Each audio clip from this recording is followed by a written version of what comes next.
Shining through the dark, past 1,000 stars, we have come this far. All we are is just a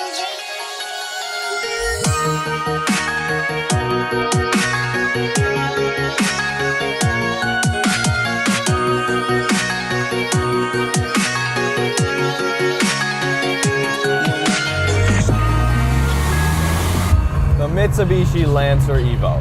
Now, when you say Evo to a normal person, I'm not sure what they would think of. But myself, being an automotive enthusiast, when someone says Evolution or Evo, the very first thing that comes to my mind is the Mitsubishi Lancer Evolution. This is the last generation of Lancer Evo that we are behind the wheel of, the Evo 10. First things first, on the outside of the car, the lines and general shape of this car are extremely aggressive, very sharp lines. Honestly, I prefer the look of the Evo 9 a little bit more, but they are very similar in overall size and shape. They're kind of a little bit taller and shorter. It's definitely a sports sedan. It's got the wheelbase, it's got the looks, and if you're just kind of a normal guy driving around, I mean, even the Evo probably doesn't get a second look.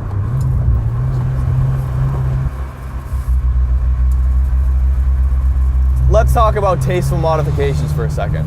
Now, I'll be the first to admit that when I think about modifying a car, it is very tempting to add power first. But if you're a driving enthusiast and you really want to push your car hard in the twisties, I think the owner of this car, Brian, has done a fantastic job. And honestly, that's kind of one of the main reasons that we chose this car to film today versus some other Evos. It's because stock, the Evo 10 is already a beast. We all know that. Now, this is my first time driving an Evo 10, but what Brian has actually done is he's done Pilot Super Sports all around, which for a lot of people is known as the very best street tire that money can buy for a reasonable price.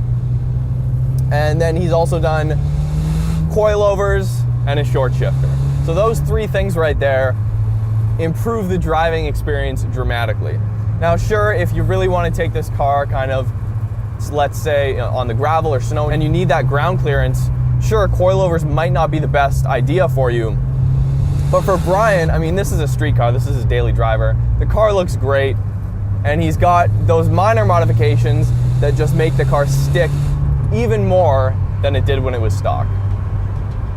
So now that we're just cruising here, we can take a second and look at the interior of the Evo 10. Now, having just driven a Evo 9 a few weeks ago, I must say the Evo 9's interior is actually a little bit nicer than this car. So looking around, honestly, it's what you would expect from any other Mitsubishi. You know, when you get in some other performance cars, let's say you step from a base 3 series to an M, you are gonna get a noticeable bump in the interior quality, the materials, and just the overall vibe when you step in the car. The Evo isn't really like that, to be honest.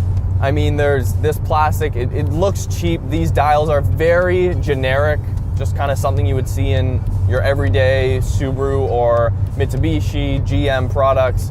It kind of all looks the same. It is very simple, and I think what Mitsubishi is going for here is functionality, and on that note, they've definitely nailed it. I mean, this is a driver's car, a focused driver's car with the ability to carry 5 people. They've nailed that, but in terms of being a really nice place to sit in traffic on a day-to-day basis, I can't say that I'm very impressed. I do, however, think the driver-focused aspects of the interior are definitely really nice. Now, this being an Evo, it does have these absolutely phenomenal Recaros in here. I mean, every time I get into a car, whether the Recaros are stock or aftermarket, there's just nothing better in my opinion. I mean, there are other brands out there, but it seems everyone just kind of goes for Recaros, and that's basically the industry standard, whether it be for a stock performance car like this or an aftermarket seat option. I mean, they're just really great. I'm a cloth seat kind of guy versus leather, and the Evo is definitely a comfortable car in that way. I mean, you do get what you pay for. Basically, all your money when you're buying an Evo is going into the engine and the drivetrain. Now, in terms of power, probably got about 270, 280 to the wheels right now.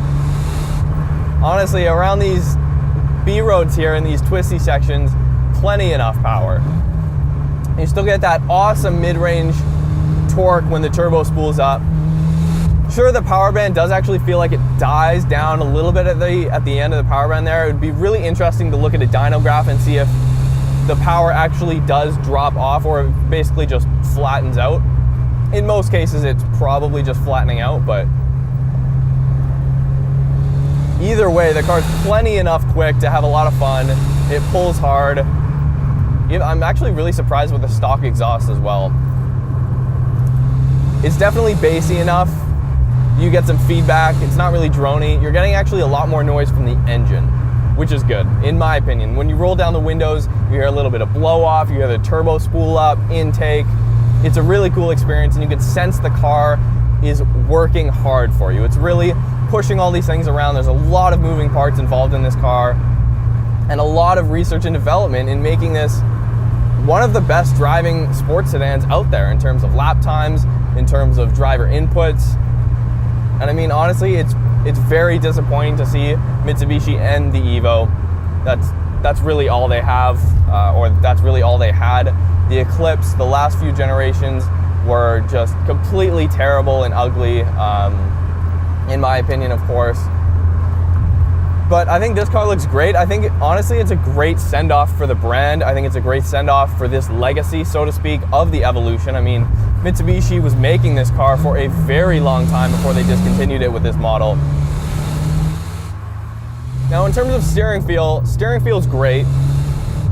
I would like it to be a little bit heavier when you get into the corners, but in terms of being direct, honestly, the Evo 5 I drove, the Evo 9 I drove, and this car, probably some of the tightest steering racks I've ever felt. And when you're going in twisties like that, that is one of the best characteristics to have in a driver's car. You're not taking your hands off the wheel. It's very, I wouldn't say twitchy, but you can really dart it around without much problem.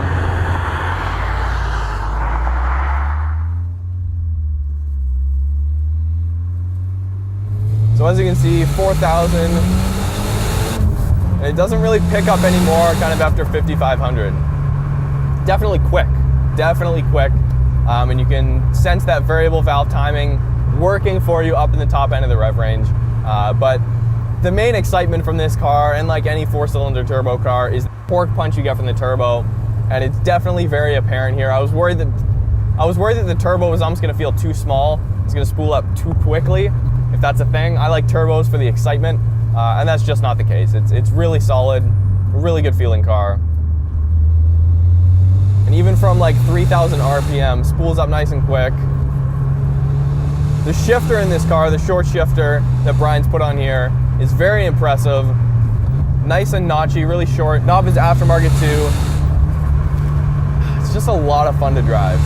A lot of fun to drive. Honestly, I was never really an Evo fan before I started driving them. They're great cars. They never fail to put a smile on your face. They're crazy capable, unbelievably capable. For the average guy who's like, hey, I want a relatively quick sedan, spend 40 grand, get yourself an Evo.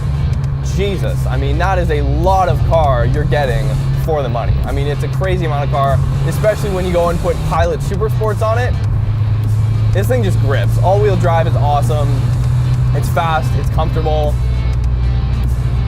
Damn, the Evo 10 out of 10 in terms of a daily driver that you can take out on your favorite roads on the weekend.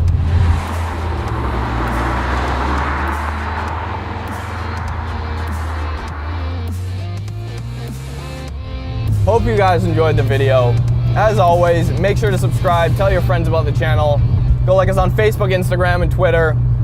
Check out roadsandtraveled.net where you can find all stuff Roads and Traveled, as well as, come on you guys, listen to the Roads and Traveled podcast every Wednesday on iTunes, Shout Engine, Stitcher, and wherever you get your podcast. We'll see you next time.